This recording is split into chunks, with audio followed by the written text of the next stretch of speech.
And I just noticed that even though I hit the mute button to come off, it did not come off. So, we start over. Take two. Take two.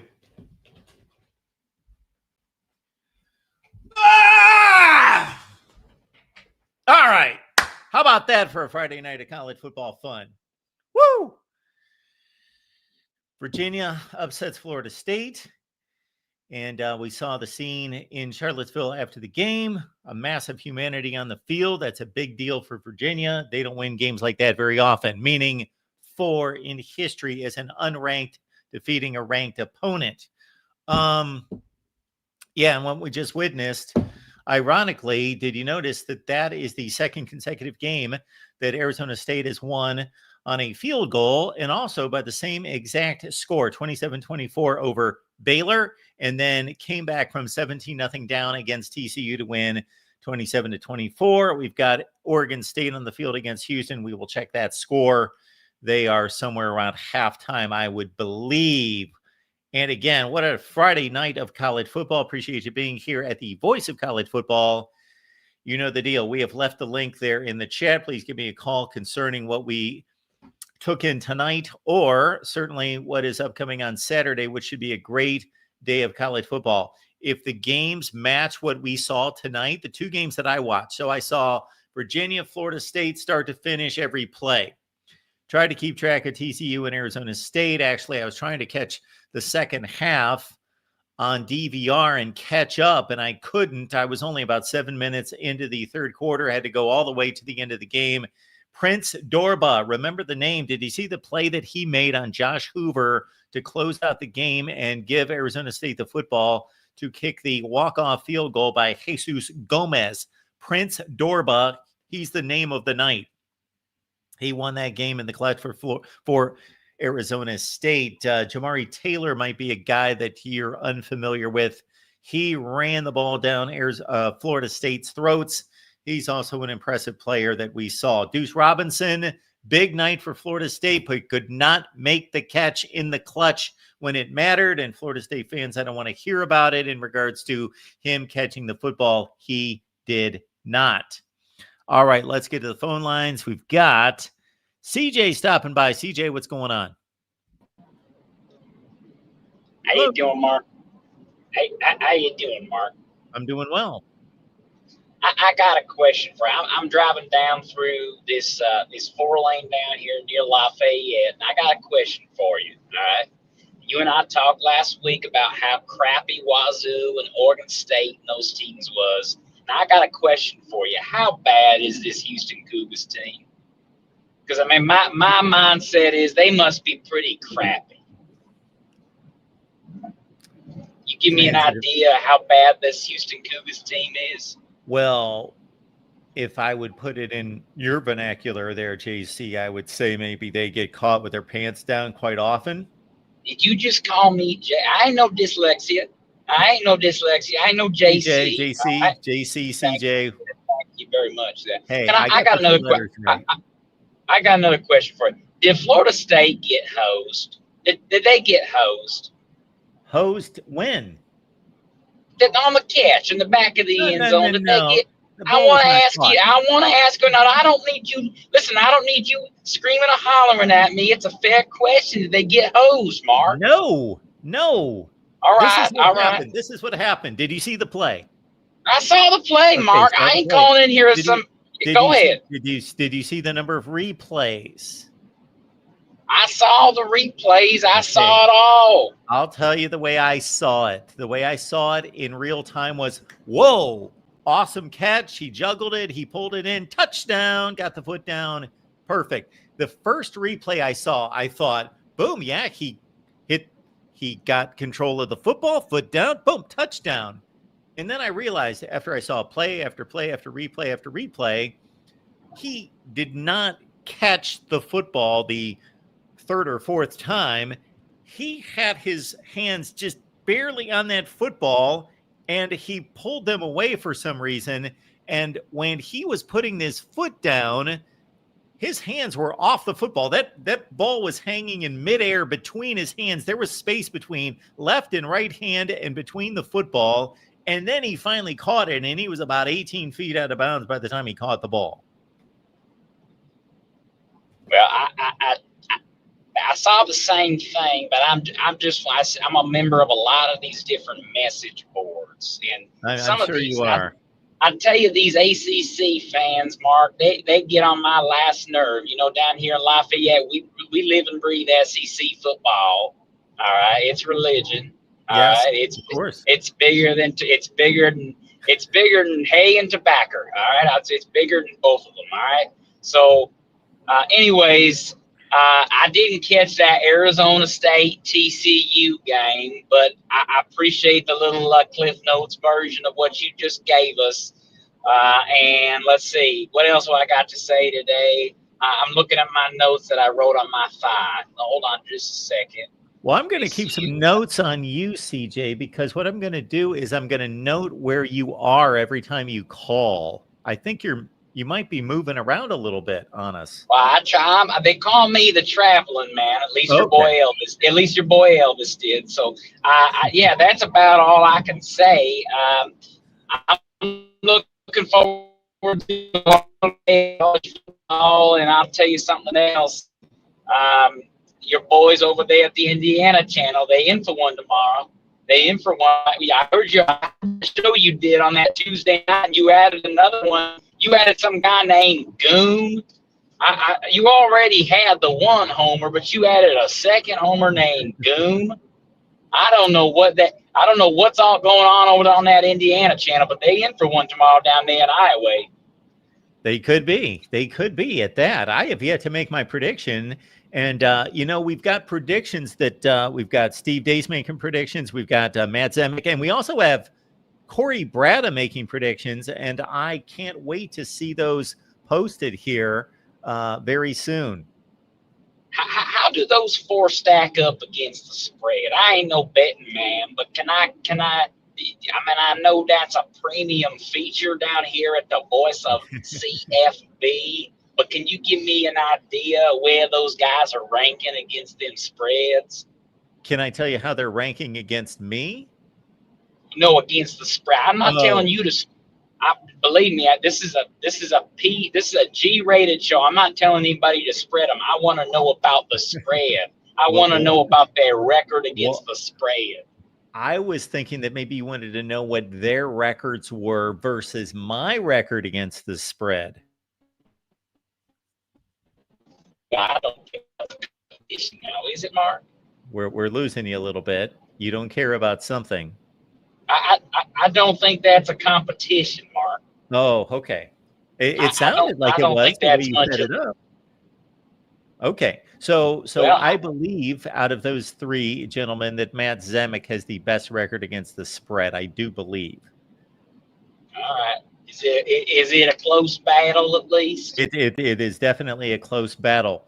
Our guy Corey, I don't know that you've ever seen him. He's on the Iowa show. We do an Iowa show every Tuesday with Corey. Then we do a Big Ten Live show. And I do think that you're familiar with Corey. Corey's catching up. Got off to a slow start. He's doing well. Steve Dace is notoriously a good selection.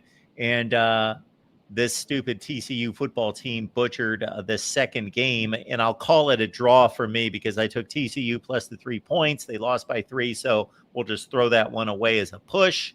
I should have gotten the win on that, but they blew it. So 49-26 for this kid against the spread. That's that. Them are winning numbers there, Mark. Now I got one more thing for you, and I'll let you go because I'm sure your queue is as long as your brother's braids. But let me ask you a question about the ACC, because I know with Florida State losing, people are going to start talking about what that team needs to do to still make the playoffs. So my question to you, is it a guarantee that the ACC gets 2 teams in? It is not a guarantee. No, it's not a guarantee. Miami's playing great. Obviously, they have won what most people would consider to be their 2 toughest games, and now they've got Florida State next. But yeah, with some of these what were supposed to be lesser teams defeating the Clemsons and the Florida States, I think it's actually kind of bringing this back to a place where it's going to be difficult for a second ACC team to make it. SMU's already lost 2 games. Yeah. And so I guess my question bringing that up is because we keep talking about how last year there was no 9-3 SEC or Big Ten teams. Yeah. But if the ACC keeps beating each other up, I think it's more likely you get a 9-3 Big Ten or SEC team in over a mediocre non-ACC champion team from the Atlantic coast. In the preseason predictions I posted, I selected, I believe, 3 9-3 teams to make the playoffs. Okay, well, And I'd like to see that from my SEC homers. I'll tell you that much. CJ, I've got one note for you that you may enjoy because it struck me as the time was winding down in the Florida State-Virginia game that Virginia is now 4-1. And Florida State drops to 3-1. We know that Florida State, of course, was ranked 8th in the country and this is in the AP poll that I know that you're a big proponent of, that Florida State was number 8 in the AP rankings, and Virginia was undefeated or not ranked. Now Virginia's 4-1, Florida State's 3-1, and of course, Virginia won the head-to-head. And I just posted an instant analysis on that, and I made it extremely clear I will go ballistic when the rankings come out, the horrific AP rankings, and I guarantee Florida State is still going to be ranked ahead of Virginia in the AP rankings, the moronic AP rankings. Well, that's you know the nature of those rankings, Mark. You know that those things are ridiculously influenced by past and by preseason notoriety and all this garbly-goop. All right, it's garbly-goop. That's all it is. It's garbly-goop. So I got one more thing for you. I know I said about 3 times now. My mama always told me I didn't count very well. I got a question for you. First of all, you tell your little buddy Jackson Johnson, his Southern accent ain't got nothing on mine. And anytime he wants to talk on here and battle it out, you let me know if you want us to battle it out on one of them small town channels. We can battle it out over there. Maybe over there with that Levi guy that you got on that one channel. You can battle it out over there with Levi. The other thing I want. Accents. Very nice. Well, I know he thinks he's all cute with that Southern accent, but I'll take him down any day of the week. And I got one more thing for you. Tim Prangley. Where's that tough guy? Where that tough guy Tim Prangley at? I don't know. Tim actually texted me tonight to make sure that there was going to be a call-in show, so he should be here. Well, if that tough guy Tim Prangley's here, you tell him I'm in the chat. I'm waiting for him in the chat, and I'm waiting for them Trojans. Listen to me, Mark. I got Illini. I got the Illini covering, and I'm flirting with the straight-up pick. I'm telling you that right now. I got them covering. I'm flirting with that straight-up upset. You better watch out now. Going up to an angry Brett Bielema. You don't want to know what that boy does when he gets angry. It's a good point. It is definitely a good point. I did not consider that, but I'm glad to hear that you've got some respect for Brett Bielema because I think he's one of the very best in the business. He's good at what he does, and sometimes it don't go your way. So I'll tell you what, Mark, you have a great rest of your show now. And you just let me know when you need me to call back in. You know I'm always here waiting for you. You know I'm always listening. Like I told you last week, one of these days I'm gonna drop a nice fancy super chat in there for you. I'm gonna get you all fixed up now. Good. So you just be patient. You keep trekking along now. It'll all pay off in the end, Mark. I will be looking forward to that.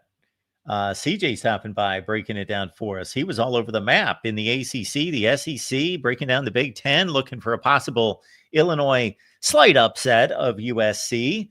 And again, man, we did a Florida State show where we brought on Jackie Franchuli from 247 Sports, Virginia. She warned us about that Virginia football team. And I laid it out in this instant analysis video I just posted. The fives are kind to Virginia on weeknights against Florida State because you football historians will know as well as I do that back in 1995 that Florida State had yet to lose an ACC game in history. In the history of the conference, Florida State had not lost a game. Well, They'd only been in the conference for 3 years, but still 29-0. And it was on a Thursday night that Virginia stopped Warwick Dunn at the goal line. 1995, they handed Florida State their first ACC loss. Move ahead 10 years. 2005, Florida State, top 10 team, goes to Virginia, loses that game. They still went on to win the ACC that year. However, 2015, sorry, it's not perfect symmetry. I do not have any 2015 stories for you, but we move ahead to 2025, and voila, what we witnessed tonight. And I don't know that they really covered this during the broadcast, but actually they were commemorating those two historic nights in Charlottesville before the game. They had some of the players from those teams come back. Voila, synergy. And Virginia pulls it off. That was a heck of a football game. And yeah, there were some calls out there that could have been changed. There was a call that aided Virginia's first touchdown drive. It was a personal foul against Earl Little of Florida State. I thought it was ticky-tack. I think both players were pretty much committing fouls after the whistle, should just have been left alone. I don't know that Virginia would not have scored. However, there was a Florida State catch. LaWayne Gansey in the first or second quarter. It was in the first half, I know, early in the game when Virginia looked to be mounting a lead. They were up 7-0 or 14-0 at that point. And the guy caught the ball.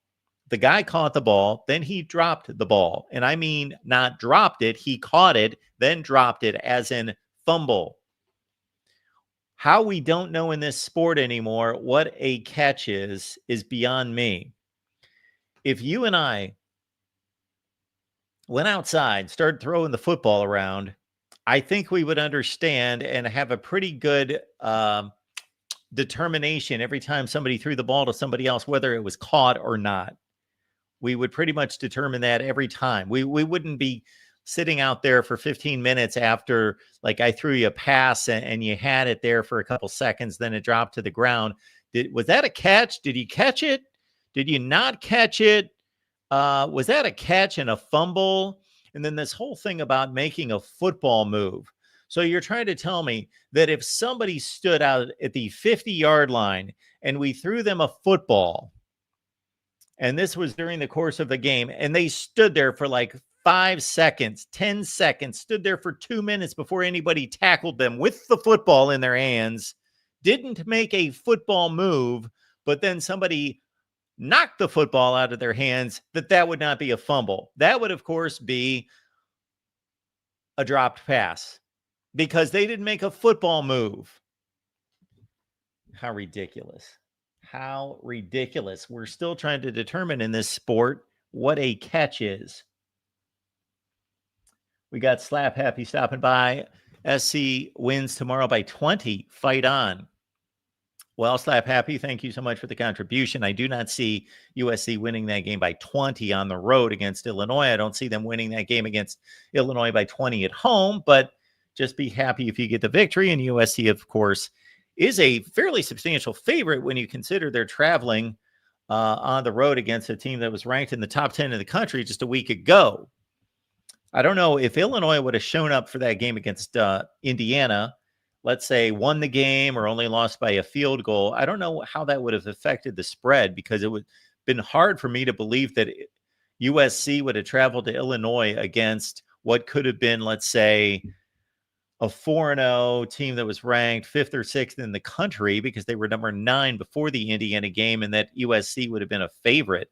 But maybe so, because usually Vegas's evaluations of these teams does not change much based on one game. As our buddy CJ pointed out during his call, Iowa, I see with some sports books, is now an 8.5-point dog against Indiana. All right. You can get my picks at Patreon. Just go to the top tier on Patreon. Or if you don't want to make the monthly pledge, if you don't want to make that commitment for the entire month, you could now, they've got a feature on Patreon, which I'm so glad of, that you can just for a much smaller fee, $9.99, you can get my picks for the week. And again, 49-26 against the spread. And wow, I had only missed 16 games straight up against the money line coming into tonight, but I missed both of them tonight. So 84-18, I'll still take it against the money line.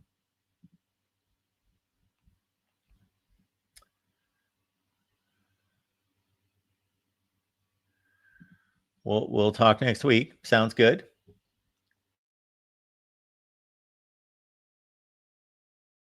I agree with Minnie. I would not out Illinois. We get so influenced by one game.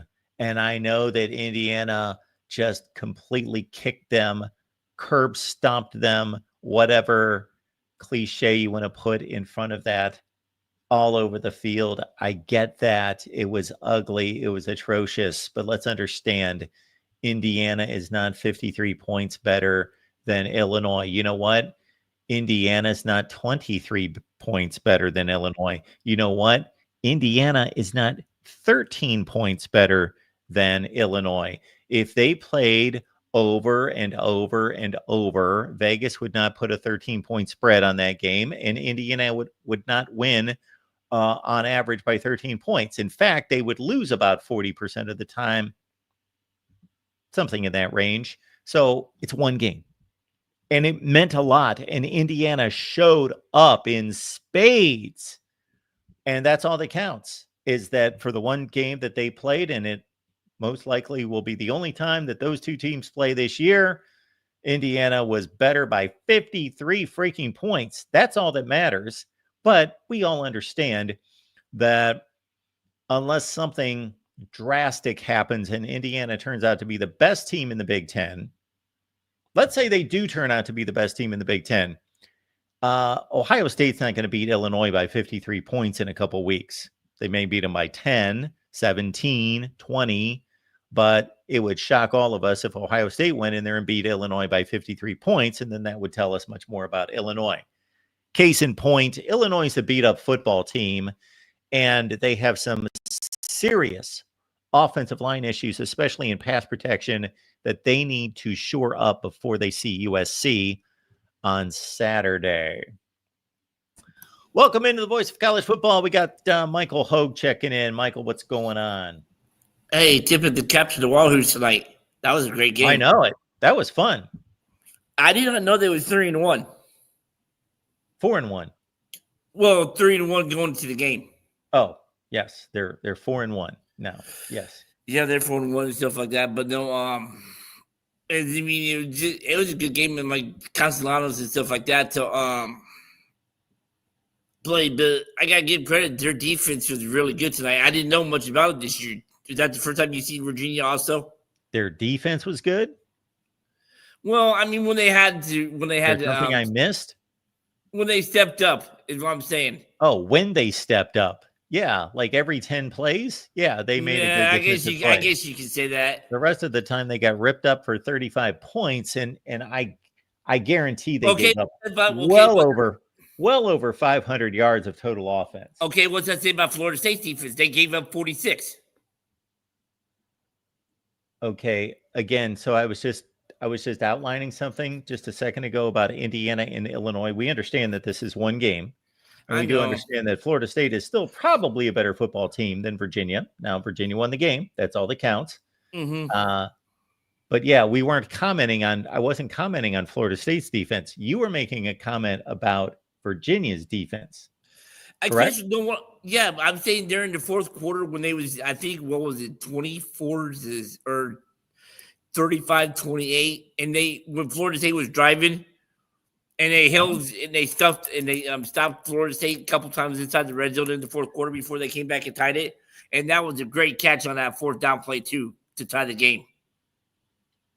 Yes, it was. And the series before that, when they stopped Florida State, yeah, that was a fine defensive stand by Virginia, but I would blame Gus Malzahn as much as anybody for stopping his own team by calling a play action pass with an inaccurate quarterback on 4th and a half a yard when his team was running the ball just fine.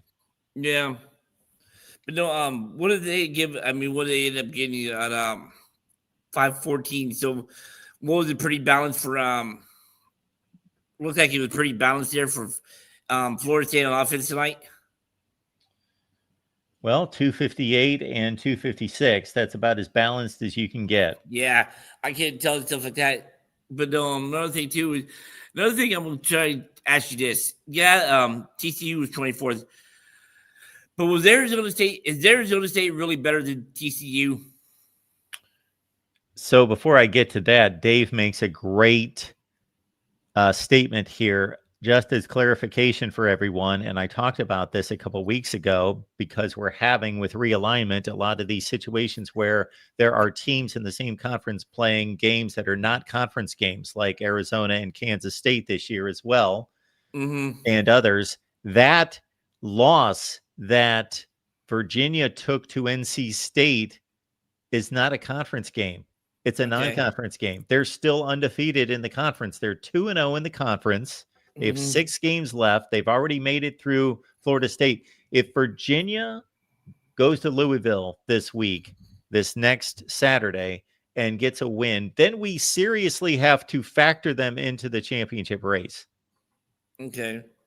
Do they still got Georgia Tech on their schedule? I don't know if they have Georgia Tech. I'll give it a look.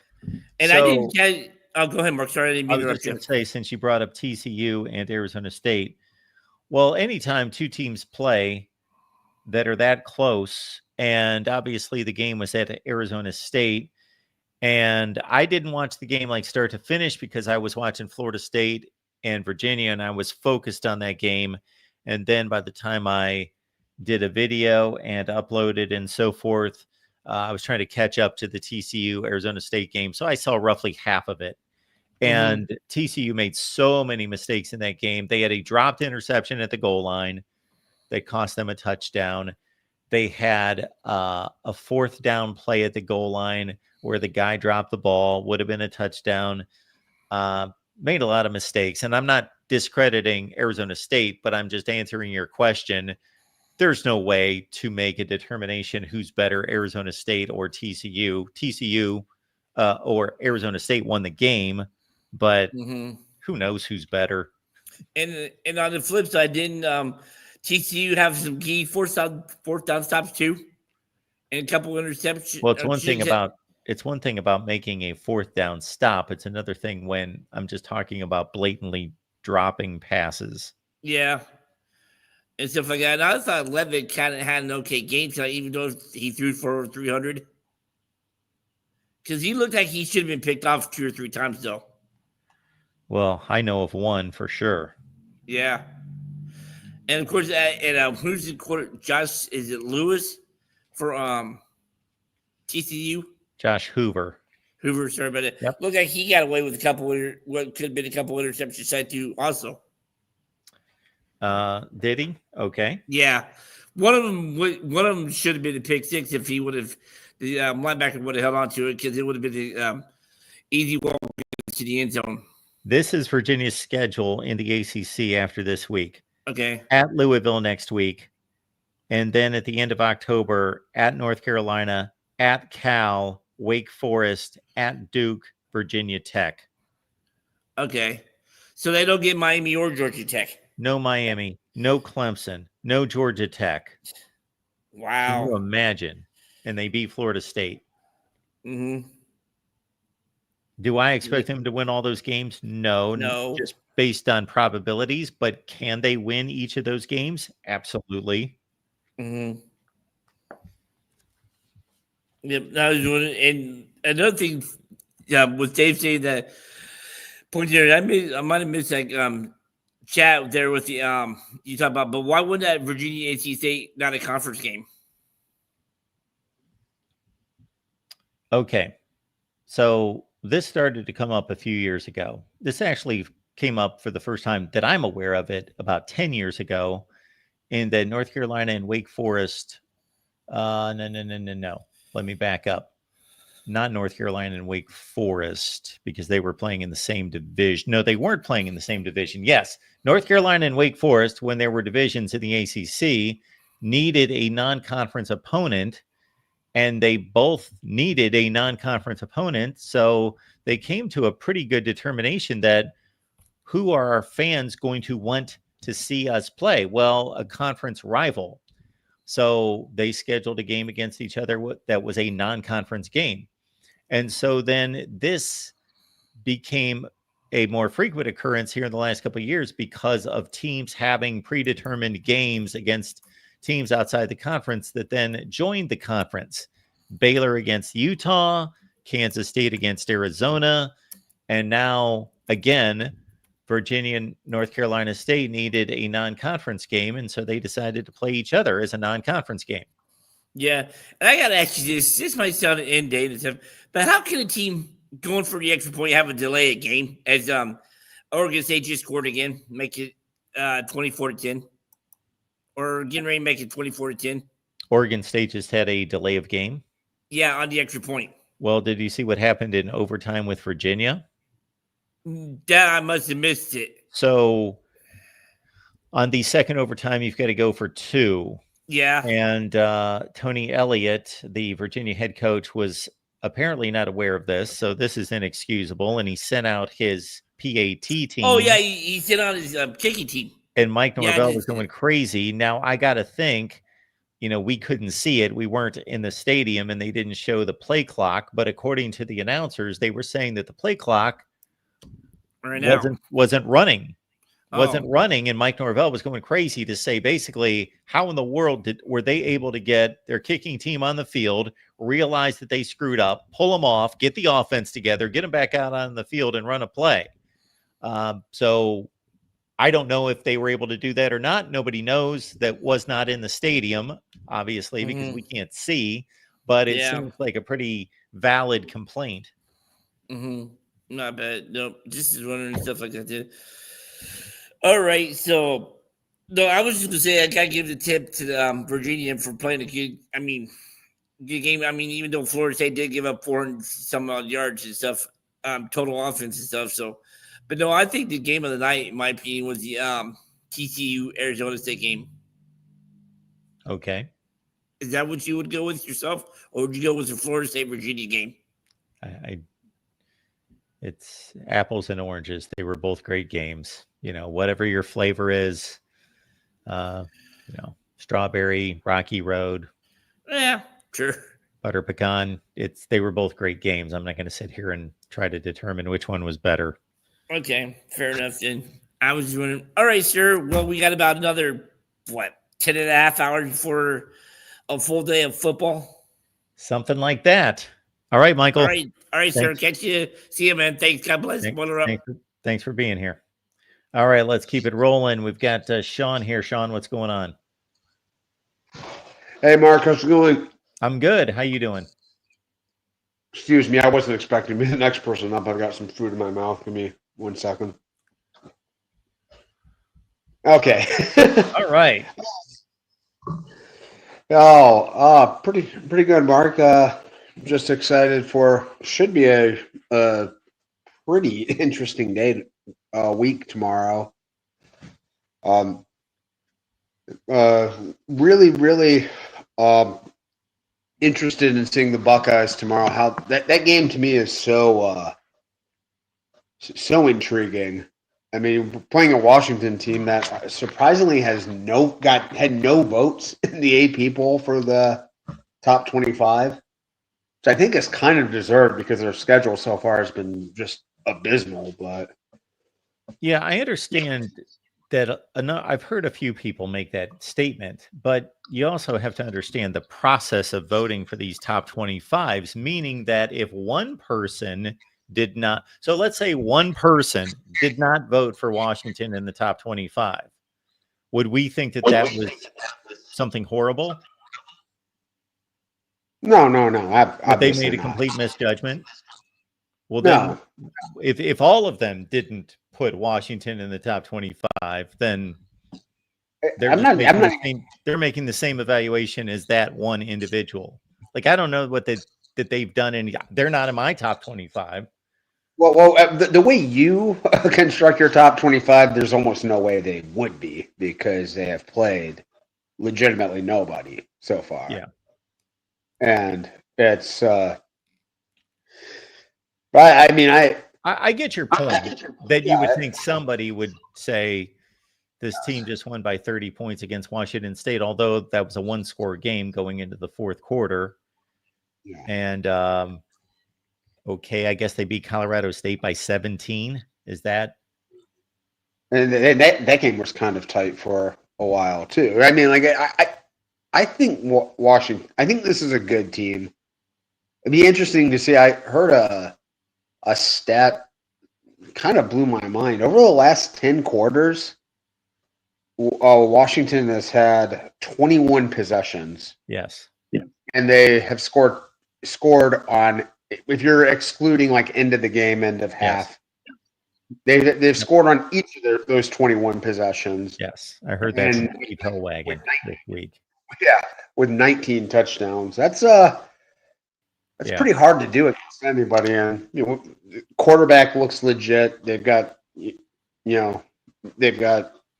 top tier, I would say, skill position players. At least we think that. That's pretty hard to do against anybody. I mean, true. So I don't know. I mean, and it's just kind of a setup, a game that I don't know. These games always tend to be harder than you think they're going to be. I mean, Vegas thinks it's going to be a pretty close game. The spread's only they do right around a touchdown. So it's a game I'm expecting to sweat a little bit here. Well, I don't know if Vegas does or if that's also the public, because I believe that spread started at 13.5. I think. Wait, like last week, like Sunday when it opened? Let me go to the site that I always pull up that's got all the sports books. Oh, that's very rare for a spread to shorten that severely. Well, it's not as I look at these every week and it's really not that. All right, let me find it. So we've got our friends at the various sports books here. All right. Get to the deal.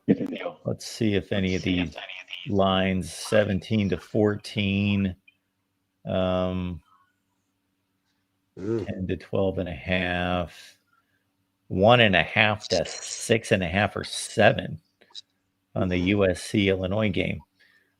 The Buckeyes game here. So we've got 330. This Indiana-Iowa line. There's the betting public.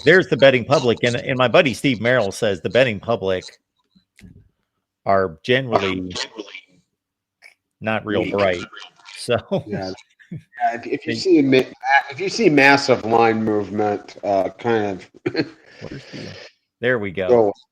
That says 14. I thought it was 13.5. So that's saying it opened at 14, and the betting public apparently has bet this down to 8.5. Well, I would say generally the sharper money comes in earlier, and that line shrank very quickly because, like at the beginning of the week when I checked on it, it was at like 9.5.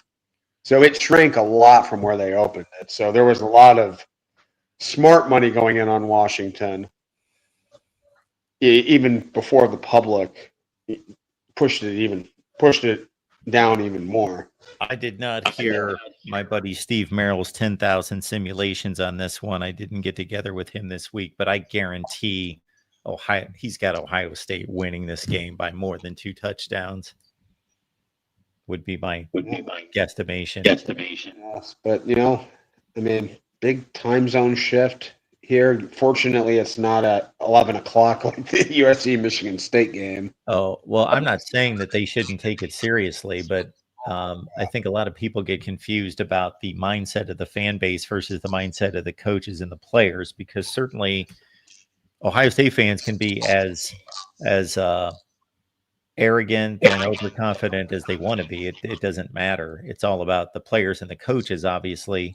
And so hopefully they're taking it seriously, and I would think that they do. And Ryan Day's, he's pretty much been on point when it comes to, when has Ryan Day as a substantial favorite played a close game? The Oregon game would be the only one that I can think of that they.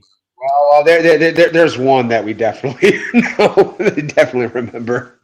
Well, some Michigan games where they were like a touchdown favorite and lost. They were like a 23-point the favorite. last one. Yeah, the last one.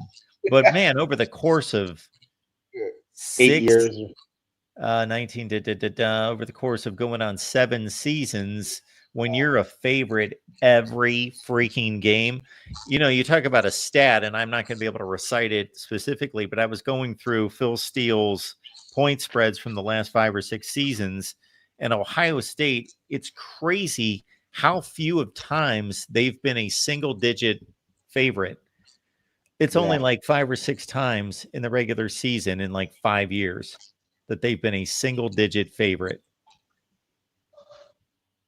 Yeah, that's they're normally outclass their opponents quite a bit, and they do tend to score a lot against weaker competition. So yeah, they've had some very long big lines, and I think they're actually like really good at covering those really big lines too. So at least they have been when I've bet them. Bet them minus 50, 52 against Grambling. I thought that was a no-brainer, actually. I thought that was one of the easier lines you're ever going to get. But yeah, so I've made it pretty obvious who I'm picking in this game to cover. Yeah, not being too subtle there. So yeah, a couple of the other games here, Alabama, Georgia, not quite as big of a game as it would have been. Yes. Can you hear me? Hello? Not too well. Okay, hold on just a second. Is it any better now? Somewhat. Yes. Oh. Okay. Yeah. Sorry. Had my boom on there. Just turn it off. So yeah, Alabama, Georgia, not getting virtually any national buzz compared to what I normally hear from this. I just have not heard a whole lot of discussion about this game this week, and it's quite bizarre because these are still 2 very good teams. Really good chance both of them will be in the playoff. I know that Bama, and yeah, that line seems really short to me as well. I would have thought Georgia would be closer to a touchdown favorite, but yeah, I do too. Yeah.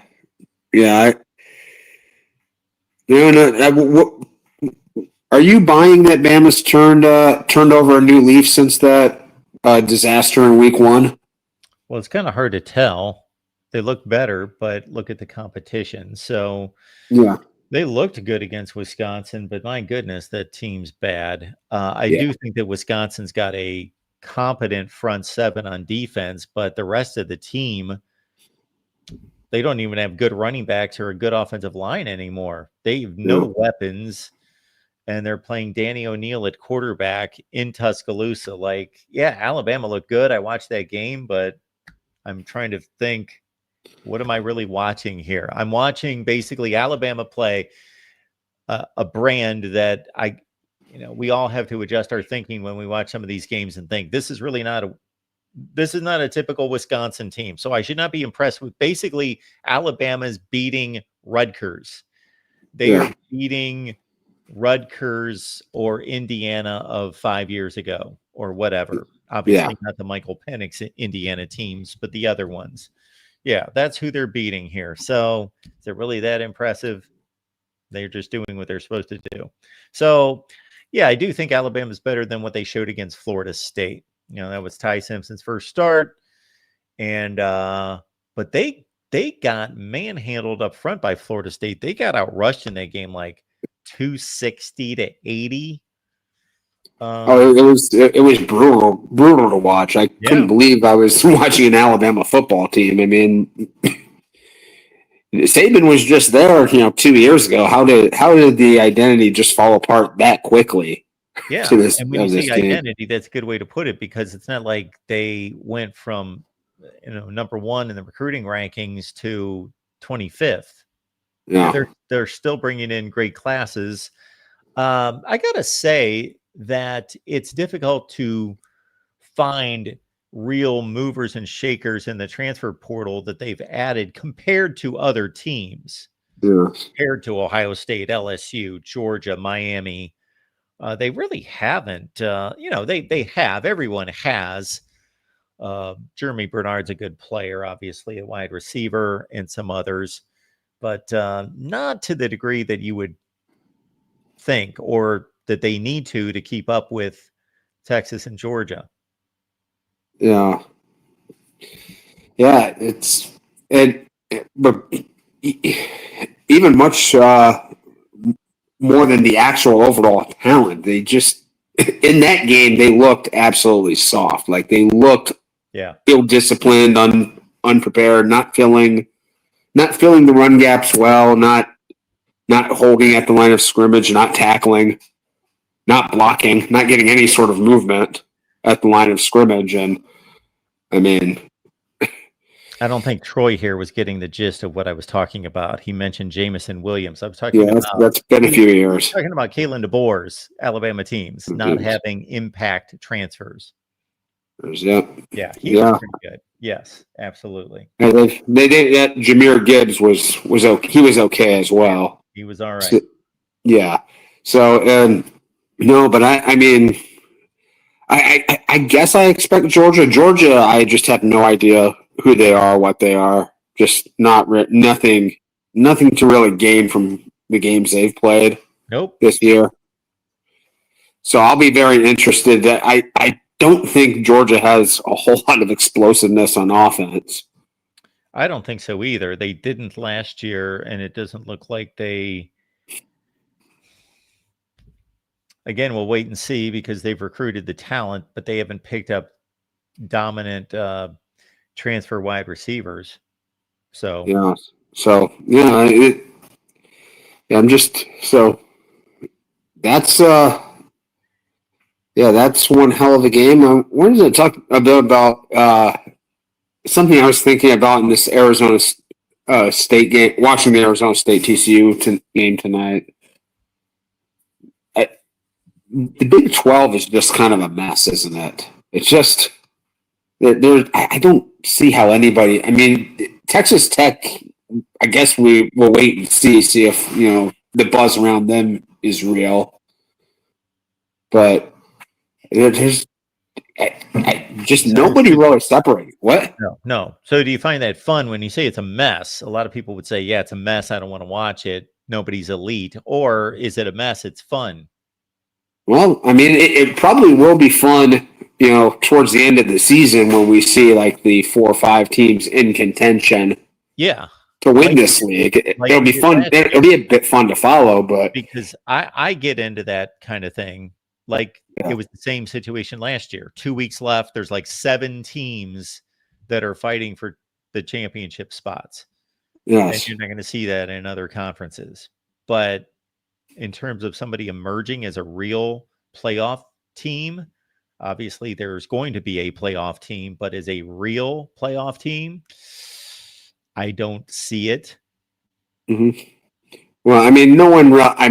I don't think a lot of people gave Arizona State much of a chance last year. They were like 17-point underdogs going into that game against Texas. Yeah, they showed up. They played well. I give them a ton of credit, and I tried to emphasize a zillion times how, unfortunately, that may, in the history of the college football playoff, when we're 5 years down the road and trying to evaluate these conferences, that may get lost, that they were truly as good as Texas on that day, and that the Big 12 only got the one team and the one shot. And if you really look at the league, the one thing that you can say about the Big 12 is if if Ohio State didn't make the playoffs last year, who do you replace them with in the Big Ten? Well, as it turned out, you can't replace them with anyone because they were by far the best team.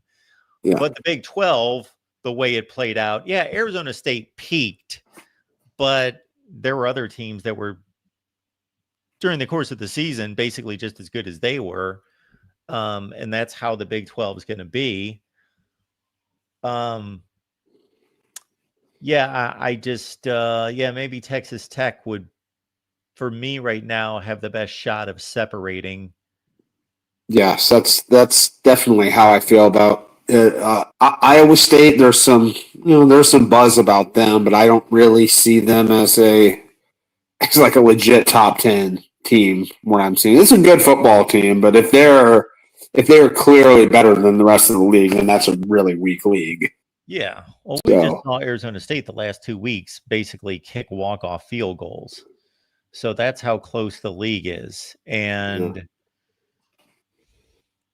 look at last season. Coming down the stretch, the best teams in the conference were Iowa State, other than Arizona State, Iowa State, BYU, and Colorado. And in consecutive weeks in November, Kansas beat those 3 in a row. Yeah. So, and they went 5-7. It's a crazy conference, and it's like you. I think it's fun. You get games like tonight, and anyone can beat. I would say it this way: until somebody shows that they're clearly better than anyone else, and that could be Texas Tech. Basically, the top 8 or 10 teams can all beat each other, and then the other ones have a chance, more so than other teams in other conferences, but. It's not quite that anyone can beat anyone, but probably about 8 teams can. Yeah. Where you have no idea who's going to win the game. Oh, for sure. I mean, all that West Texas oil money is, they're trying to build a juggernaut out there, and I feel like it's going to take something like that for any of these. For any of these Big 12 teams to build something like that, because I don't see there's not much allure to playing in this league, probably for a lot of the top recruits. We've got our friend Wolverine Gage, who's interacting with some Ohio State fans, Stephen Cherry in particular, and makes this statement that Washington is your first tough game. Yeah, that's a pretty wild statement. It feels a bit trolly, so that's about all I'll say about in regards to that comment. Must have missed week 1, possibly. Yeah. Right. Yep. All right. Okay, Mark. Super excited for action tomorrow. Really, too many good games that I'm interested. Really excited that we're back fully in the swing of conference season now. So. Yeah. Too many good games to really talk about in a short phone call here. So I'll just say I'll be my butt will be firmly planted on my couch for about 12 hours tomorrow, and I can't wait. I'm with you. Thanks, Sean. Appreciate you being here. Take care, Mark. All right, folks, and we appreciate all of you being here at the Voice of College Football. It is, let's say, 1:44 a.m. here in the beautiful Eastern Time Zone, and back when I was a younger lad, all of 2 or 3 years ago, I used to take these things till 3:30 in the morning. But we do appreciate you being here, and I will be back late tomorrow night with the big recap show. Now, the Amazon links in the description section of all the videos, including this one. When you shop on Amazon, this is what we ask, folks, that you use our link. This is pretty clear. If you use your link, or the link that you've always used versus our link, there's no difference to you. There is zero difference. No reason not to use our link. When you use our link, you take about 3%, 5%, 8%. It depends on the item, but about 5% of what you pay to Amazon, not extra. 5% of what you pay to Amazon comes to the Voice of College Football. So please grab the Amazon link that's in the description section of the videos to help support us here at the Voice of College Football. Also, you get my picks. I had a rough night, 0-2, straight up, 0-1 against the spread. We had a push on the TCU game. They let me down with a 17-0 lead. So 49-26 will still stand up against just about anyone. And yes, we appreciate you being here at the Voice of College Football. And I guess Luke here is going to make it under the wire. So we'll give Luke, Luke, you got a minute. Appreciate you being here, man. What's up? Hello, Luke. All right. Luke did not respond to the call. Yes, Alabama, Georgia. Like Sean, I have not heard a lot of buzz about this, but as soon as he said that, I thought, okay, well, am I not hearing buzz about this game because I'm just not listening to anyone? That's not anything I listen to, or is there not a whole lot of buzz about this game? Because that basically, in terms of year-to-year games that, well, because of postseason matchups, of course, they have played much more often than what the schedule has determined. For a long time, it was Alabama and LSU was kind of the game of the year many times in college football, and then it's become Alabama and Georgia to a certain extent, beyond the rivalry games, of course, Ohio State and Michigan. But folks, we do appreciate you being here at the Voice of College Football. Again, get my picks. You can get them for the month, or you can get them just per week over on patreon.com, or you can get them as a premium member here on YouTube. And Luke, give me a call back tomorrow night. We've run out of time, so we will see you after the ball games on Saturday.